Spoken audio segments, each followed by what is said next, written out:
चमकिले बलांगीर तीन जन कुनी कुनी छात्र जातीय स्तरीय फेन्सिंग प्रतियोगिता रखिले निज माटीर ना।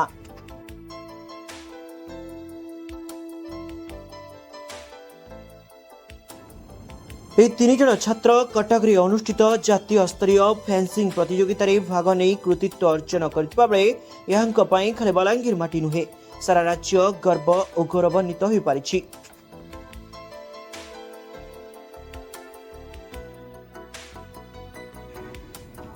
এই तीन जन कुनी कुनी छात्र माने हेले बलांगीर शास्त्री प्रोजेक्ट प्राथमिक विद्यालय पंचम श्रेणीर छात्र ओम शंकर पटेल, बृंदावन शिक्षा निकेतन चतुर्थ श्रेणीर छात्र अर्जित पटेल